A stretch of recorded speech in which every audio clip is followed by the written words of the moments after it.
तुम्ही आत कशा आलात? म्हणजे म्हणजे घराला कुलूप होतं आणि चावी माझ्याकडे. मग तुम्ही आत कशा आलात? तुम्ही गार्गी महाजन, करेक्ट? हो, म्हणजे ऍक्च्युली मीच बोलवलंय तुम्हाला, पण तुम्ही आतमध्ये कशा आलात? अहो तुम्ही असं काय करताय? मी दरवाजा वाजवल्यानंतर तुमच्याच बायकोनी दरवाजा उघडला.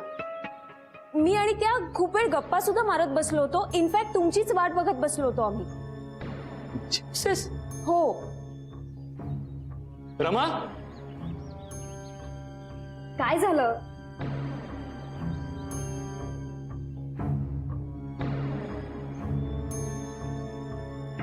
ह्याच का त्या तुम्ही ज्यांना बोलावलं होतं? हो. अहो मॅडम, आता तुम्हीच सांगा यांना काहीतरी. अहो या घरात सतत काहीतरी विचित्र घडत असतं असं ऐकलंय मी. असं एवढं असताना इथे राहणं म्हणजे मूर्खपणाचं नाही का? तुम्हीच समजावा यांना, असं काही नसतं म्हणे. नाही, हे कसं शक्य आहे? मी मगासपासून जिच्याबरोबर गप्पा मारत होते ती कोण आहे?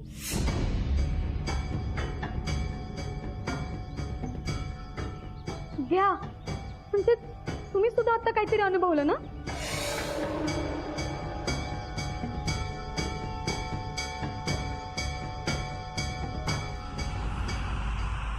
हो, मी खरंच सांगतेय. मी त्यांच्याबरोबर बराच वेळ गप्पा सुद्धा मारत बसले होते इथे. मला आता काहीच कळत नाही. आम्ही इथे अजून शिफ्ट पण नाही झालोय. तिच्यामुळे सगळं शिफ्टिंग थांबलंय. मला कोणीतरी सांगितलं की इथे नको नको ते भास होतात म्हणून. सगळे काही चुकीचं सांगतील का? मला सगळ्यांनी ह्या घराबद्दल हेच सांगितलंय. तुम्ही हे घर कोणाकडून विकत घेतलंय नक्की? मिस्टर तारकरांकडून.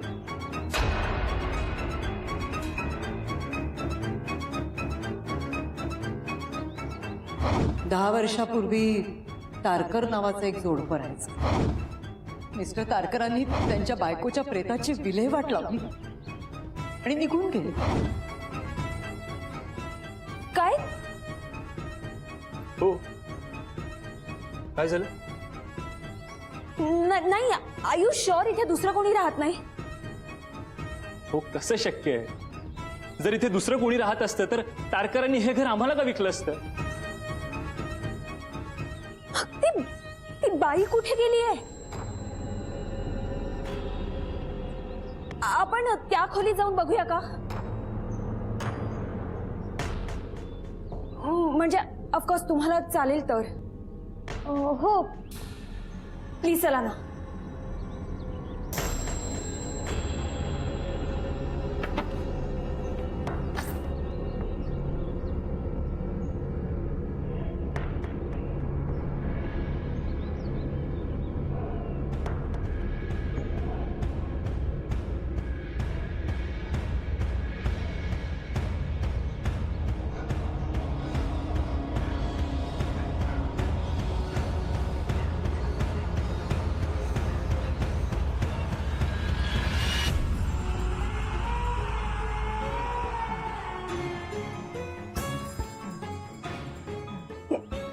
ह्याच बाई होत्या. ह्याच होत्या त्या. ह्या? हो हो. कोण आहेत ह्या? मिस्टर आणि मिसेस तारकर.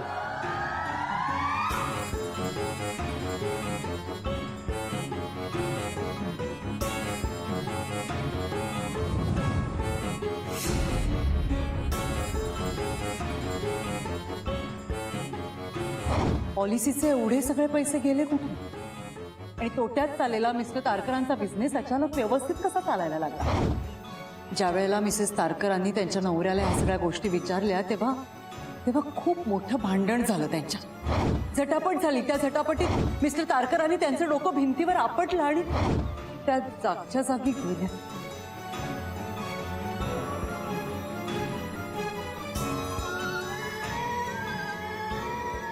हो, गार्गी मॅडम.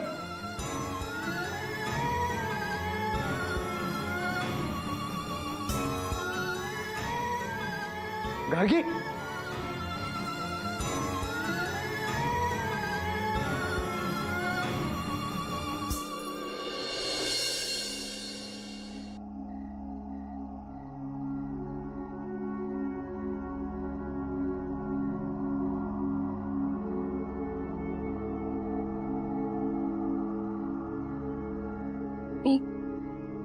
मी इथे कशी काय आले? अगं निलय आणि पक्या तुला घेऊन आले. पक्या, निलय, मी इथे कशी आले? तुला टपरीवर ना चक्कर आली. हा तेवढ्यात आम्ही तिथे पोहोचलो. हो. टपरी? गार्गी, आता बरं वाटतंय ना तुला? हो. हो काय हो, आता कसं करावं गार्गी तुझं? धड जेवायचं नाही, स्वतःची काळजी नाही घ्यायची. सकाळी घरातून पण घाईघाईने गेलीस तू. अगं तू नीट खाल्लं नाहीस तर व्यवस्थित काम कसं होईल तुझं? बरं 2 मिनिटं बस, मी तुझ्यासाठी चहा बिस्किट आणते. हा,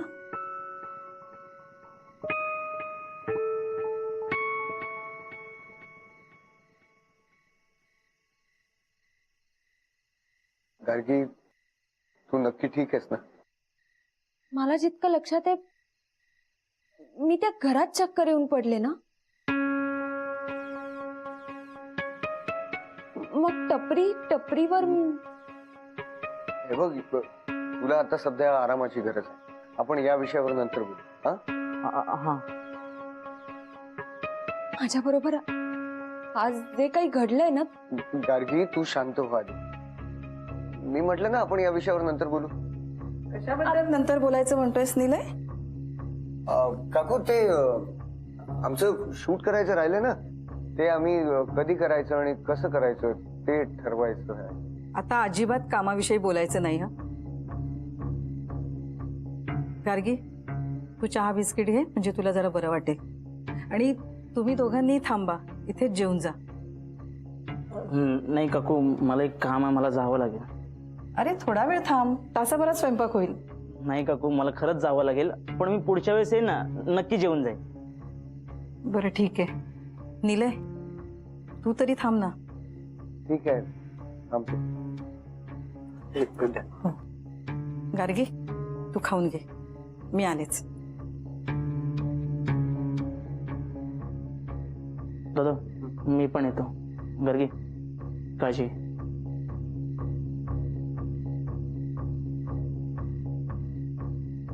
गार्गी,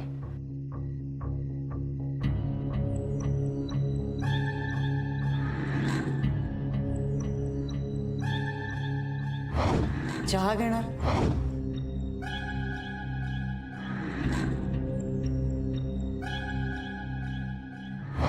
चहा.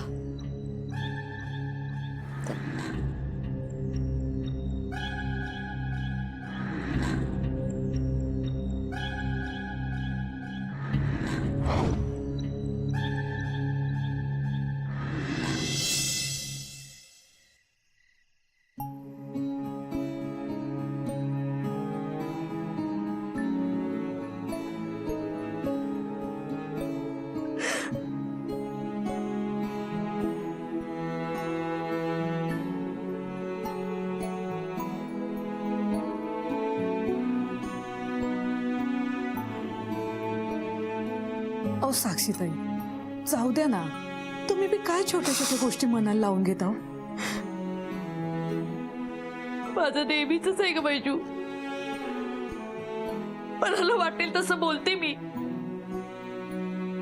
त्या गोष्टीच खूप वाईट वाटतं मला. हो, अहो जाऊ द्या ना. पण आता अहो, पण रागाच्या भरात बोललात ना, त्याचं एवढं का मनाला लावून घेते? तुझ्या जीवे पहाडच नाहीये. पण पुरी आता तुम्हाला रडताना अवनीने बघितलं तर ती बी रडायला लागल.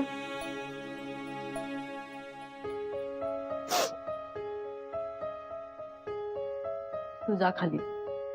आकाश आणि क्षिती जेवतायत ना, त्यांना काय हवं नको ते बघ.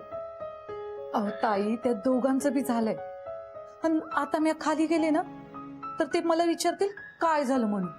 आणि मी जर चुकून त्यांना सांगितलं की तुम्ही रडताय तर दोघं बी धावत वर येतील. आणि त्यांना सांगितलं म्हणून तुम्ही मला ओरडाल.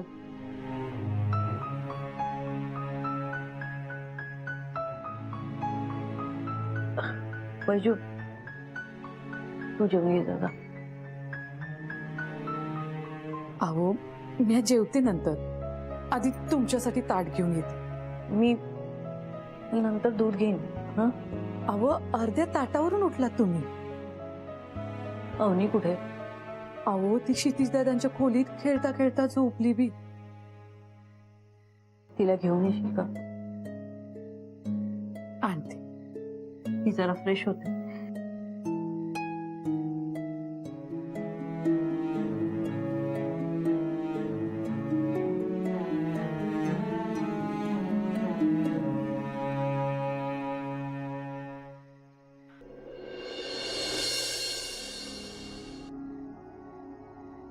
कसला विचार करते?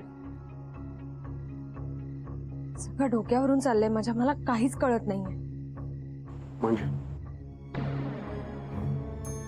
म्हणजे हे सगळं कसं शक्य आहे? आजपर्यंत आपण आपल्या स्टोरीज साठी कितीतरी ठिकाणी गेलो, पण कुठल्याच ठिकाणावर हे असं नव्हतं घडलं. मग आताच का? तो सगळा भास असेल का माझा? गार्गी, मी काय म्हणतो, या गोष्टींचा जास्त विचार करू नकोस आता. अरे विचार करू नको म्हणजे कसं शक्य आहे रे? तो माणूस येण्याआधी जेव्हा मी त्या घरी गेले ना, तेव्हा मला तिकडे एक बाई भेटली. त्या बाई बरोबर मी बराच वेळ गप्पा मारल्या, आणि तो माणूस आला तेव्हा तो काय म्हणाला माहितीये? या दरवाजाला तर कुलूप होतं, तुम्ही आत कसे काय आलात? मग हा सगळा मला भास झाला असेल. गार्गी, गेल्या काही दिवसांपासून मी तुला हेच सांगण्याचा प्रयत्न करतोय. प्रत्येक वेळी तो भासच आहे असं समजून नाही सोडू शकत आपण. अरे पण या सगळ्या गोष्टी अशक्य आहे. कसा विश्वास ठेवायचा याच्यावर? हे बघ, मी पुन्हा एकदा म्हणतो. बरं ठीक, तू म्हणतेस ना, असतीलही भाव. गार्गी, आपल्या समजण्या पलीकडेही जग आहे, आणि अजूनही बऱ्याच गोष्टी अनाकलनीय आहेत. अरे पण मग जे काही घडलंय ते आपल्याला कळायला हवं ना, का घडलंय, काय झालंय? हे बघ, रिक्वेस्ट, आता हट्ट सोड हा. आता आपण त्या घरात जाऊन शूट करू शकत नाही. इनफॅक्ट जे तुझ्यासोबत घडलं त्यामुळे त्या कपलने तिथून काढता पाय घेतला.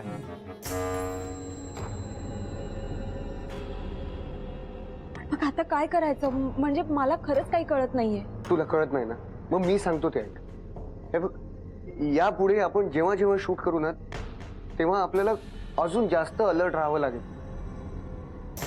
कारण गार्गी, जगात जर पॉझिटिव्हिटी आहे तर नेगेटिव्हिटी सुद्धा आहेच.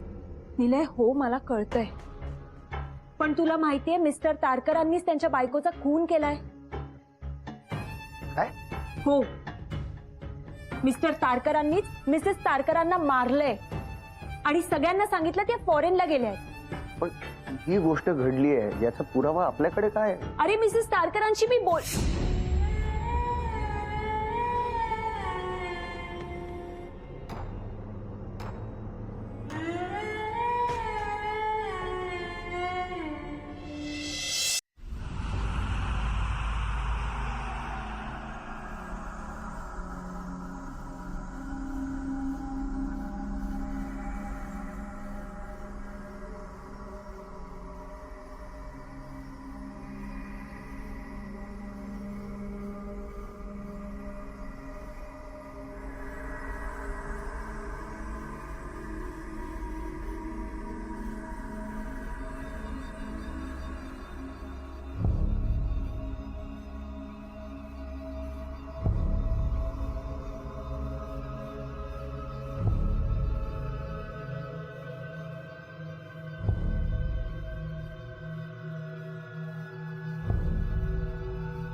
अवनी इकडे ये.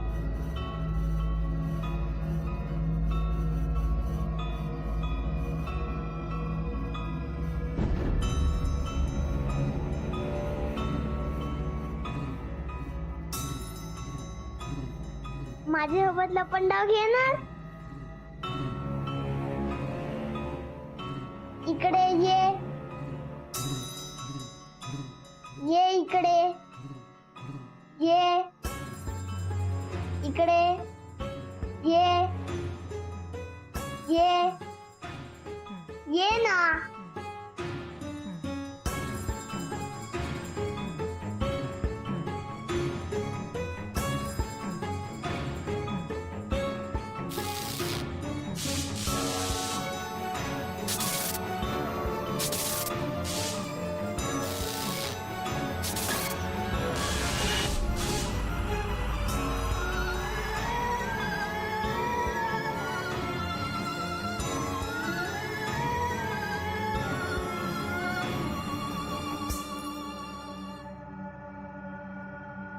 मायग्रेनच्या गोळ्या कुठे ठेवल्यात मी?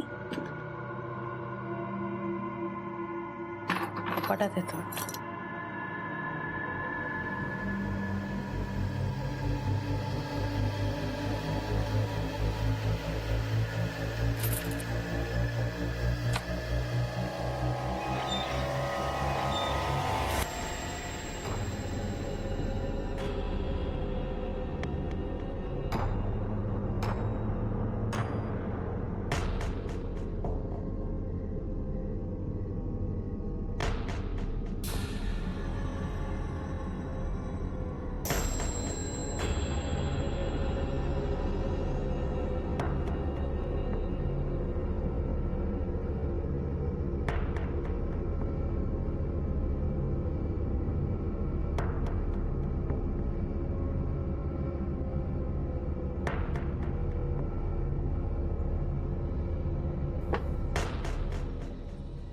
साक्षी, क्षितिजचं काम आहे, त्याने बोलवलंय खालीच.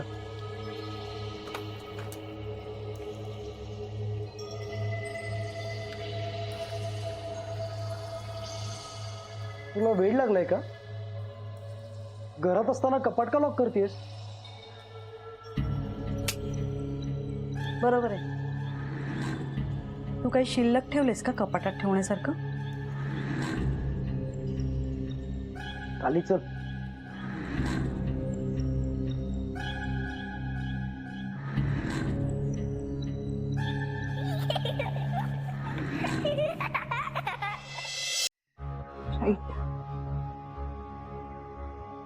पुरावा नाही आपल्याकडे. गार्गी, म्हणूनच म्हणतोय हा हट्ट सोड आता. सगळं काय चाललंय ना माझं खरंच लक्षात येत नाहीये रे.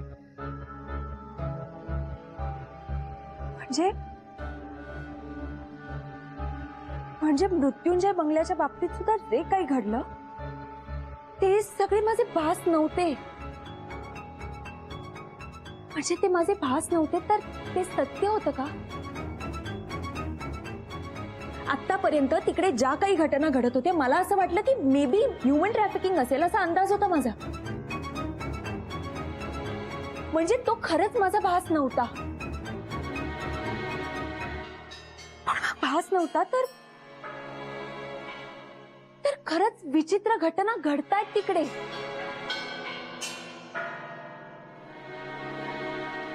निलय, मृत्युंजय बंगल्याच्या बाबतीत आता काय करायचं आपण?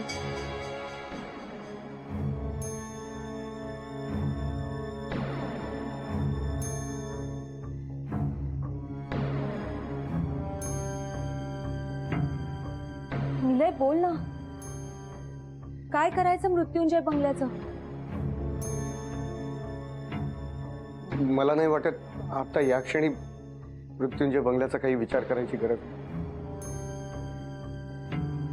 तू असं कसं बोलू शकतोस?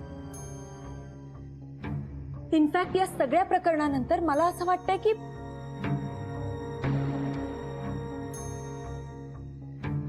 मृत्युंजय बंगला मला अजूनच खुणावतोय.